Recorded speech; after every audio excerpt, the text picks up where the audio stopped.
If you love Rearview Mirror Chronicles podcast and want to help keep us bring you brilliant episodes, then please share it with a friend or a fellow history fan who you think might enjoy it. Thanks for your support, and I do hope you enjoy this episode.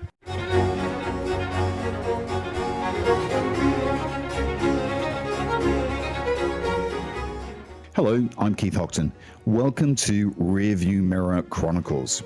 Seeing the Rosetta Stone for the first time is an absolutely awe-inspiring experience, especially if you have a deep interest in history and language.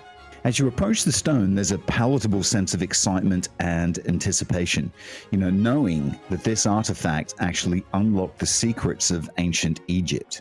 This incredible black basalt slab immediately draws you in with its intricate engravings, each one a testament to a civilization that flourished literally thousands of years ago. I remember distinctly feeling a sense of wonder. Here in front of me, was the very object that actually allowed scholars to finally decode Egyptian hieroglyphics. The three scripts, Greek, Demotic, and hieroglyphic.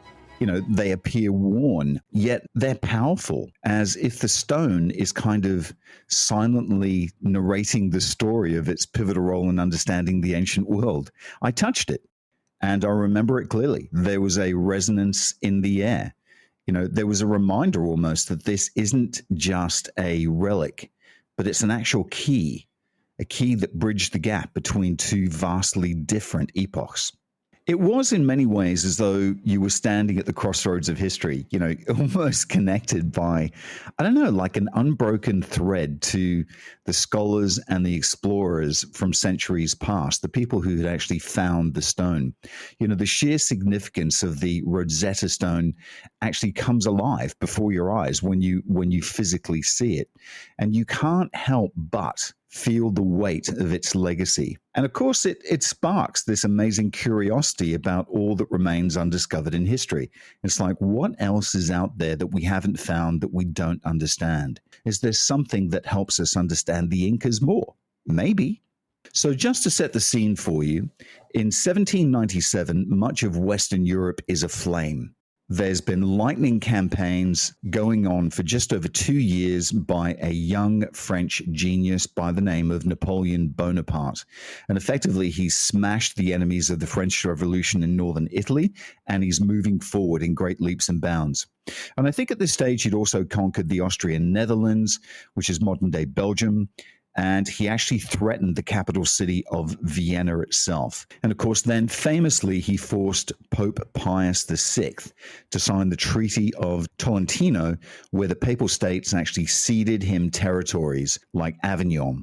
All the while, he's stealing art and artifacts to populate his new museum in Paris, the Louvre. Now, Napoleon definitely let this go to his head.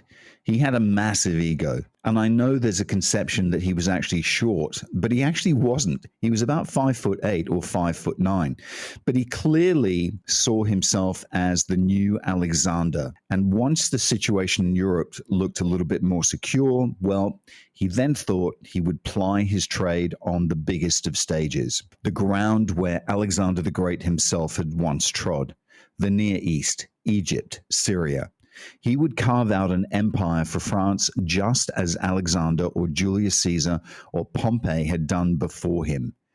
Northern Italy was one thing, but this was something special. The Near East to Napoleon, well, I think what we're seeing him here do is raise his standard to international standard. And what he's hoping to do is create an empire that would break Great Britain's hold on the Eastern Mediterranean, where Britain at that stage had an incredibly strong influence, strong trading networks. And he would then advance across Asia, march into India, and tear the subcontinent from Britain's grasp. This was the plan. I mean, you have to give it to the man. He was backing himself. But he did manage to persuade the French government, I think some of whom were rather glad to see the back of him, to agree to what he was doing, sending him off on this insanely risky mission from which the young buck may well not return. And it seemed a pretty good gamble to a lot of them. But he managed to advance down the Nile rather rapidly. But of course, then things started to go wrong. He was a long way from home. He landed in Alexandria, and he captured that great city. And if you haven't listened to the podcast about Alexandria's great library, please do. It's a must listen. He then marched south along the Nile towards the pyramids and Cairo. But before he left this area, he ordered that a fort be rebuilt at Rosetta, which is the port at which the Nile empties into the mighty Mediterranean. And of course, it's a place that he hoped would supply some security to his fleet. And as that building went underway, he marched south with his army and captured Cairo. And it was the end of July 1801. Egypt was his, finally. But he only had a week to enjoy it because the British Royal Navy had entered into the fray with its own superstar at its head. At the beginning of August in 1801, the young military commander Horatio Nelson glided into the shallow waters off the Egyptian coast. The night before, Nelson predicted that within 24 hours, he would either have a peerage or be in Westminster Abbey, meaning that he would either be ennobled, a military hero, or he would be a dead one. So it was actually in the afternoon of the 1st of August where his ships engaged the French fleet, which was at anchor off the Egyptian coast at a place called Abaquour Bay. Standing astride the quarterdeck of HMS Vanguard, he stunned the French by venturing into uncharted shallow waters, something that they thought that no one could do, surrounding them and completely annihilating their fleet. Napoleon's campaign? Well, it pretty much collapsed after that, effectively because he was denied his maritime communication link with France, his ability to get reinforcements or to evacuate. He'd no real choice. And what he then tried to do was march overland via Constantinople, but he was stopped by an Anglo-Turkish force on the coast of what is now Israel. And that's actually another podcast for you right there and then, and I can't wait to tell you about that one. So Napoleon, and it's hard to get your head around, he then decides to completely abandon his army to its fate. I mean, the great military genius basically left his men to die, and he sped home in a nippy little blockade runner, a fast little frigate, and his army were left behind in Egypt leaderless. They surrendered, of course, and as they did so, they handed over everything that they had stolen, or as the French still say, rather carefully curated to the British. Rather than dealing the British a decisive blow, which Napoleon thought he was going to do, it was the British who gained most from Napoleon's campaign in the Near East. Among the loot that the French handed over to the British was a rather big stone with some writing on it. It had been found in Rosetta as the French had been building their fort there, and it was being used by the French as a base building block. It didn't look particularly precious, but in fact, it was one of the most vital and exciting archaeological objects ever discovered, a stone that would actually help decode history. So the Rosetta Stone, what is it? Well, it's actually a giant lump of stone with an inscription on the front of it, and it's been sitting in the British Museum since 1802. And it effectively provided the key to allow scholars to decipher the ancient Egyptian language. I mean, how amazing is that? So the inscriptions on it are written 3 times in 3 different languages. It's written in ancient Greek. It's also written in an ancient Egyptian language in 2 different ancient Egyptian scripts, one of them being Demotic, which is kind of an equivalent of your handwriting. It's a cursive script. And the other one is a much more formal script, which we're all much more familiar with, which is hieroglyphics, which is what everybody wanted to be able to decipher but couldn't. So based on the idea that the 3 scripts are sending the same message, effectively saying the same thing, just in different languages, and given that ancient Greek could be read, the scholars then set about trying to look for similarities and correspondences between the Greek text, which they could read, and the Egyptian text, which they couldn't, that set off the process of decipherment. So the stone itself actually comes from a time in which the Ptolemies, the Greek dynasty, ruled over Egypt. The Rosetta Stone is Ptolemaic, which means that it was created and set up during the reign of one of the Ptolemies, one of the successors of Alexander the Great. And in fact, it was made, or it was ordered to be made by Ptolemy V in 196 BC. And as everyone knows, the Ptolemies, as Alexander himself was, were pharaohs of Egypt. They were the hereditary monarchs of the country. But then you have to wonder why. Why did they carve these three things on this particular stone in three distinct languages? And they did it because in this particular case, it actually records a decree. Not a terribly interesting inscription as things go, but basically it sets down the fact that there was an agreement between the pharaoh of the time, which was Ptolemy V, and the priests of Egypt, recognizing the rule of Ptolemy V as king, recognizing that as king, he was also a legitimate god, and decreeing that a statue of him would be set up in every single temple around the country so that the citizens of Egypt recognized his divine status. This is actually what the message on the Rosetta Stone says. But here's the thing.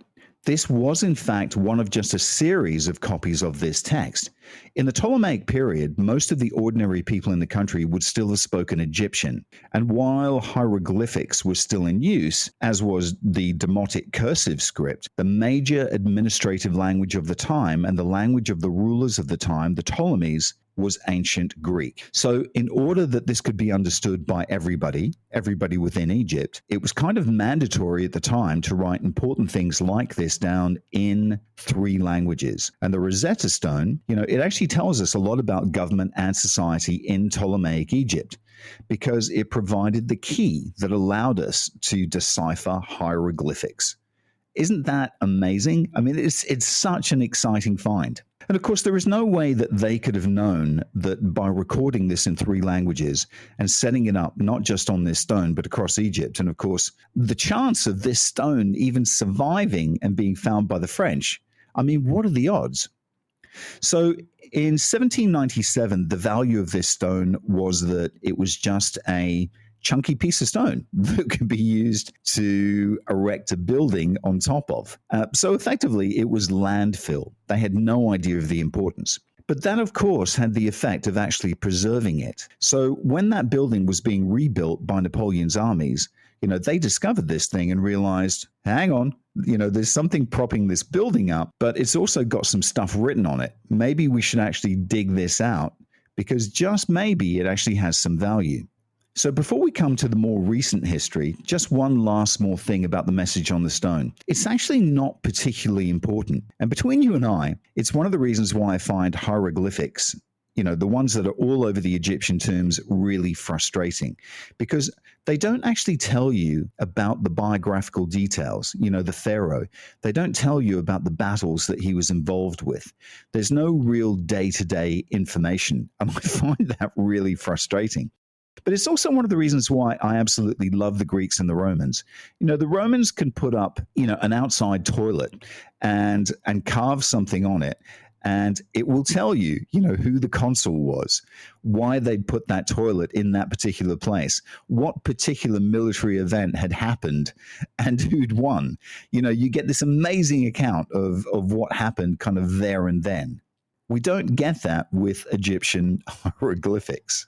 If you think about, as another example, if you take the hieroglyphics, which are all over Tutankhamun's tomb and all over all the other tombs that, the people are familiar with, they actually don't say anything of interest at all. They're just endless religious ramblings. And how archaeologists don't fall over through boredom when they're deciphering this kind of stuff, I'll never know. The Rosetta Stone does, however, give us a sense in which it's the new Greek rulers saying, look, render unto me, I am your God. I will respect Egypt, the traditional Egyptian priesthood and the religious practices, but effectively I am God. And in turn, I want you to acknowledge my overlordship, to lavish me. And you know what? In turn, I'll protect you from all foreign invaders, like me, effectively. So all joking aside, it does embody an essential part of the character of the period, when Egypt has actually come to be ruled by non-Egyptians. And, the last native rulers of Egypt have actually gone, and that they are actually in the past at this particular point. And the Ptolemies, as I've said, not only were they Greek, and not only was Greek their administrative language, but the very last of their line, the very famous Cleopatra, who was actually Cleopatra the Seventh, by the way, she was the only one woman that ever bothered to learn how to speak Egyptian. She was unique in that, among that entire line of rulers.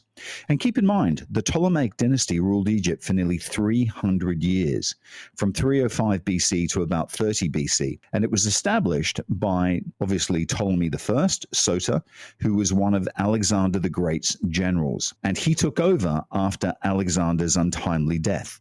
As I mentioned, the dynasty ended with the famous Cleopatra VII, who was effectively defeated by Rome's Octavian, who later became Emperor Augustus. And his conquering of Egypt effectively marked the end of the Ptolemaic reign and Egypt's incorporation into the Roman Empire.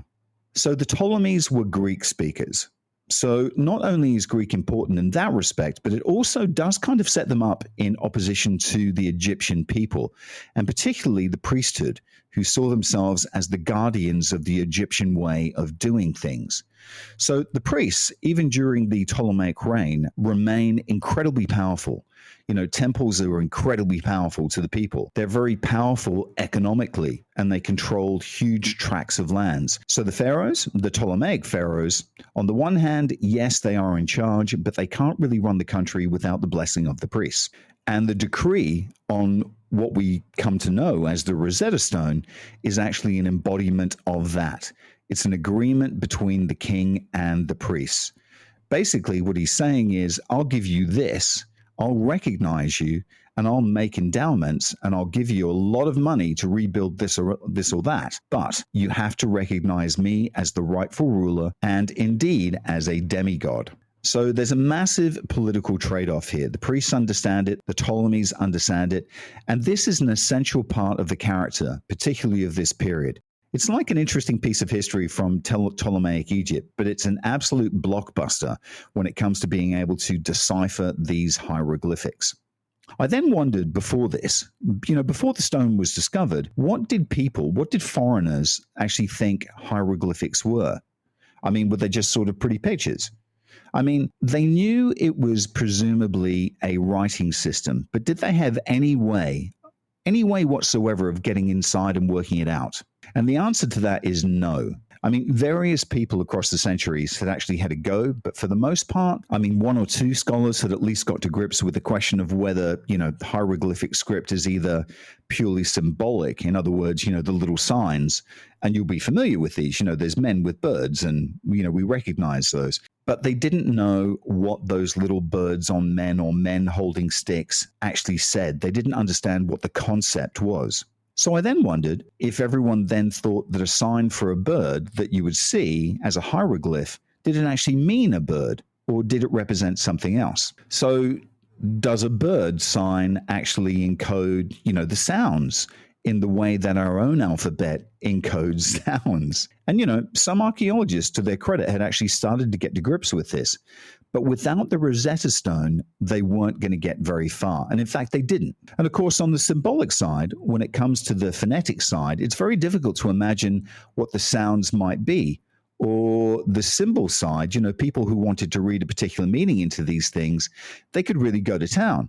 And there are entire books that were written prior to the discovery of the Rosetta Stone, basically guessing at what these symbols might mean, and often guessing with preconceived ideas about the religion and the nature of the universe and all that kind of thing.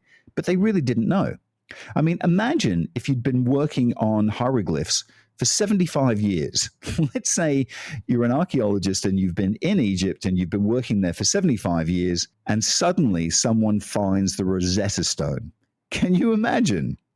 So the French have invaded Egypt somewhat bizarrely, but Napoleon had his reasons. Napoleon strikes Egypt partly because of his grandiose plans to emulate, the conquerors of the ancient world. He really saw himself as the new Alexander, and partly because he wants to get to India by land, and he can't get there by sea because of the Royal Navy. And what he wants to do is effectively undo the British grip in India. And at the same time, as he's making these plans, his own historians and archaeologists, well, they're doing all sorts of surveying in Egypt, and the French actually become fascinated by Egyptology. Now, I did a podcast on Napoleon being the biggest art thief in history, and he absolutely was. And of course, they had already stolen, numerous statues and busts of pharaohs and sphinxes. But at the same time, the army is actually fortifying like crazy. Because in the back of their mind, in the back of Napoleon's mind, he knows that at some stage the British are coming. And in Rosetta itself, they're actually enlarging a very old fort, and this is where they find the stone. So I then wondered how quickly it becomes clear that this was an important relic. And I think the answer is more or less immediately. We don't have a lot of detail from the very first moment that the soldiers are digging and somebody goes, hey, wait a sec, there's some inscriptions on that. But it is a soldier, it's an officer who identifies it, and it's a man called Bouchard, who is at the very least aware that, that this being inscribed could be of some significance. I mean, I think he must have been quickly aware that it's not just a few signs, that there's a very lengthy text on this large stone. And I think he may well have recognized Greek, because it doesn't take an enormous amount of scholarship in those days to recognize ancient Greek characters. Certainly not in those days, and especially if you were of the officer class, because he would have been educated, that being the case, and he would have been educated in Greek and Latin, the classics.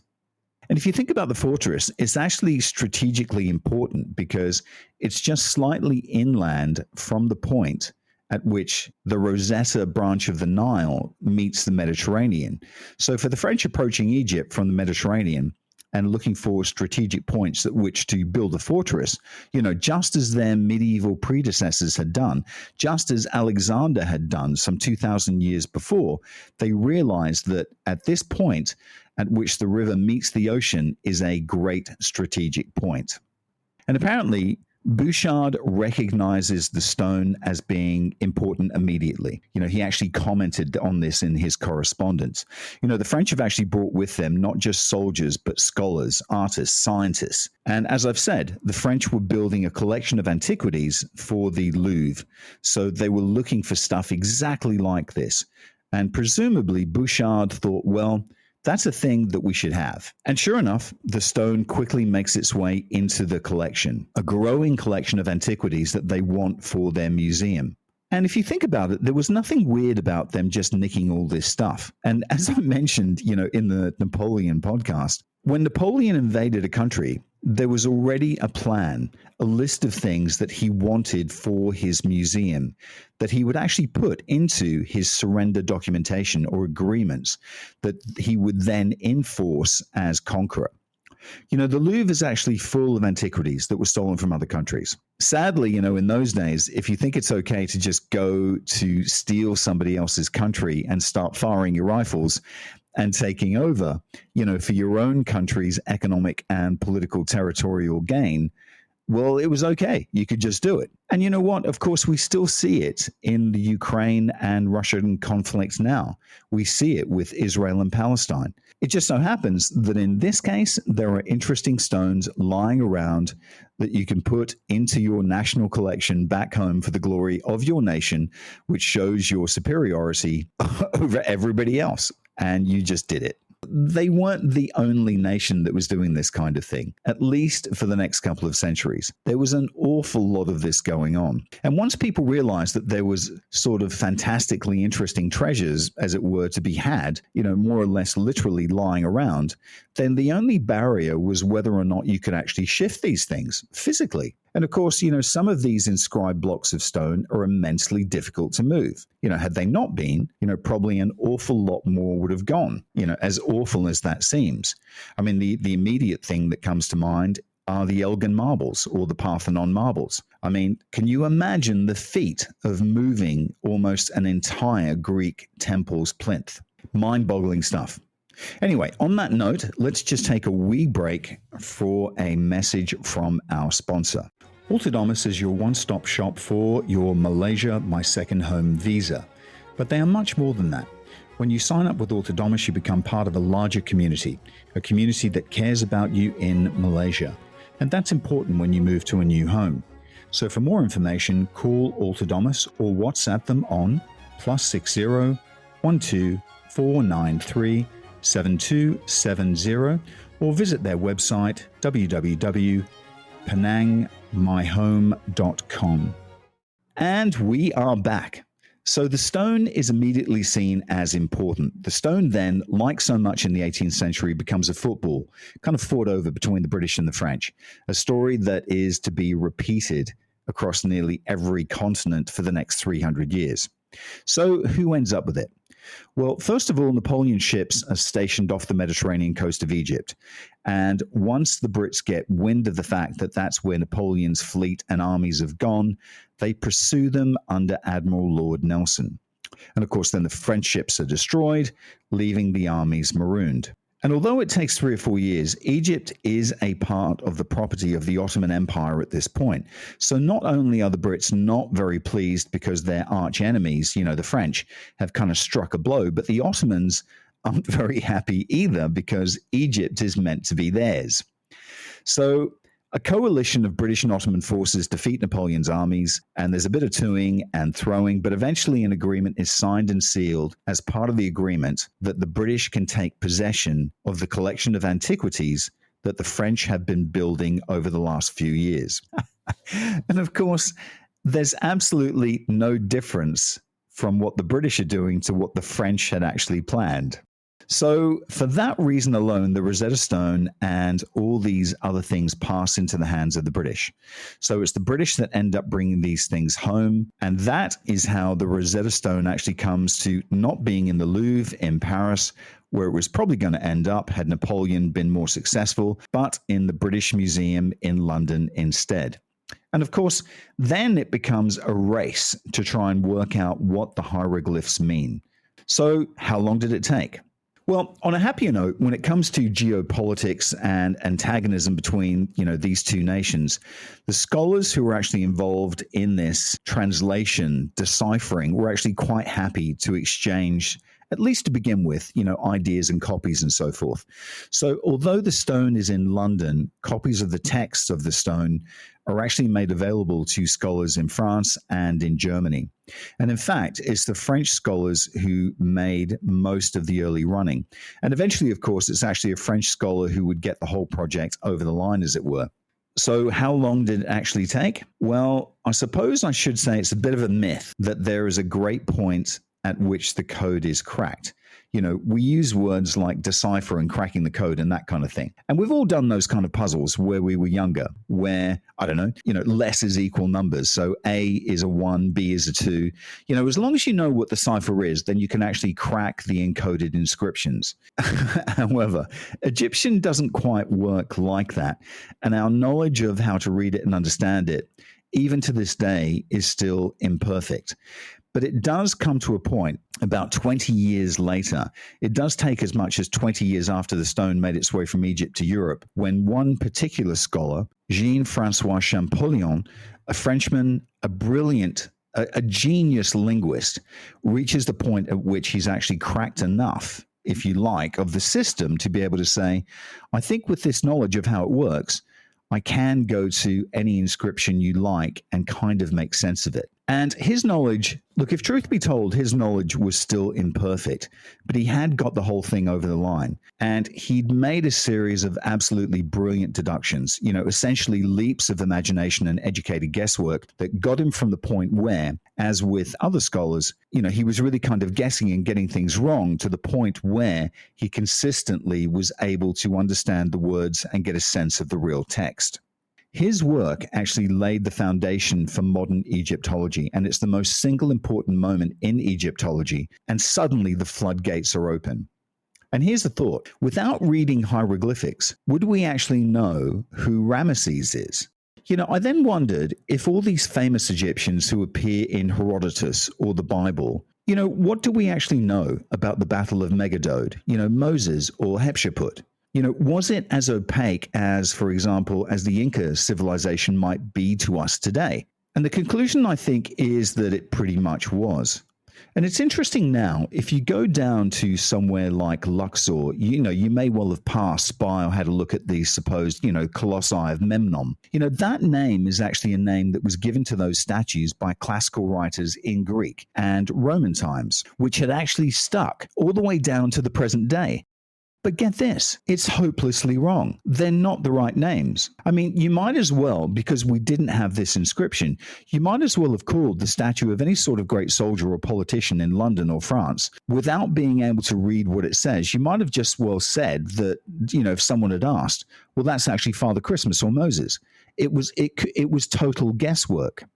Well, what we now know is that these statues weren't actually statues of Agamemnon, but they were actually statues of, say, the 18th dynasty king, Amenhotep III. But without the stone, we were really in the dark for literally thousands of years. There were classical writers like Strabo and Herodotus, and the Bible as well, actually, that provided tiny little fragments of information for us, but they didn't give us the right answers. And I guess on the positive side, you can imagine that, after a couple of centuries, even if we hadn't found the Rosetta Stone and we couldn't read the text, I still think scholars might have been able to make a decent stab at arranging the monuments, say into sequence, according to way that, say, artistic styles develop, or something like that, or maybe basing on some of the other histories. But really, it's impossible to overstate how important this moment is when the text can actually be read, because suddenly you can attribute monuments to the right of particular kings, if nothing else. Because what we did have was lists in Egyptian and in later languages as well. I mean, you can arrange those into a particular order, and suddenly, just because of the Rosetta Stone, we've got a history where previously it was just kind of garbled stories from Herodotus and co. And of course, I then wondered if we are confident that we've actually cracked the code. If I went back to ancient Egypt, back in time, would I be able to understand everything everyone was now writing down and saying? And the answer to that is no, you wouldn't. You'd understand probably 95% of it. But I'm reminded, and I'm sorry to draw on this, but I'm reminded of my favorite Doctor Who story from the late 1980s, where a mad scientist, set in the Second World War, was cracking the Nazi ciphers, that he uses his computer machine to decipher some ancient ruins, some Viking ruins. And at one point, he reads this out to the doctor and says, isn't this marvelous? We can understand what it means. And the doctor says, well, you can translate it, but do you actually know what it means? And with Egyptians, we're actually in the same position. And this is the point that I'm trying to make. In some cases, we can actually sort of understand what the words mean. So if you go into a tomb in the Valley of the Kings and you read some of the inscriptions, we can see that, it might say something like, and so did the snake of Isra rise up from the pool of fire, etc. But we don't know what that means. We can actually read the words, but what the hell does, and so did the snake of Isra rise up from the pool of fire, actually mean to an Egyptian at that time? We've got none of the thinking that goes behind a statement like that. We understand the words, but it actually remains completely impenetrable. And it actually brings to mind, one famously puzzling line from Shakespeare, if we move forward, some 1,600 years to Hamlet. And that line is, for there is nothing either good or bad, but thinking makes it so. This line is frequently debated because what it suggests is a complex subjective view of morality, but it actually leaves readers questioning its exact philosophical implications. And because Shakespeare doesn't explain it, we'll never actually know what that particular line means. So we can't yet get into the mindset of the Egyptians 100%. So I think if we did go back in time, we'd seem a bit idiotic. I think, we'd get an awful lot of stuff wrong. Ladies and gentlemen, I hope you enjoyed that little story on the Rosetta Stone, and I'll look forward to speaking to you again next week. Thanks for your time. Bye for now.